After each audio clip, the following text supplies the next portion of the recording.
পর্ব আজকে আমাদের 51তম পর্ব। আজকে আমরা বলবো আল্লাহ সুবহানাহু ওয়া তাআলা 21 নম্বর সূরা 73 নম্বর আয়াতের মধ্যে আল্লাহ সুবহানাহু ওয়া তাআলা বলতেছেন, ওয়াজআলনাহুম আইম্মাতান ইয়াহদুনা বিআমরিনা ওয়া আওহাইনা ইলাইহিম ফি'লাল খায়রাতি ওয়া ইকামাস সালাতি ওয়া ইতাআজ যাকাত ওয়া কানু লানা আবিদিন।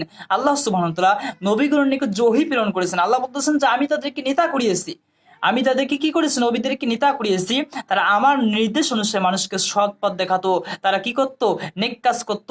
তাদের কাছে ওহী প্রেরণ করেছি সালাত কায়েম করতে, তারা যেন যাকাত প্রদান করে, সালাত কায়েম করে যাকাত দেওয়ার জন্য আমি তাদের কাছে ওহী প্রেরণ করেছি। তা আল্লাহ সুবহানাহু ওয়া তাআলা নবীদেরকে যে নবী করেছেন, নবুয়ত দান করেছেন, ওহী করেছেন, তাদের এই আদেশ দিয়েছেন তারা যেন সালাত কায়েম করে, তারা যেন যাকাত প্রদান করে। তাহলে সালাতের কত গুরুত্ব, সালাতের কত মর্যাদা, সালাতের কত ফজিলত আল্লাহ সুবহানাহু ওয়া তাআলা ওহী করেছেন নবীদের প্রতি, যে তারা যেন সালাত কায়েম করে, তারা যেন যাকাত প্রদান করে। আল্লাহ আমাদেরকে তৌফিক দাও, আল্লাহুম্মা আমিন।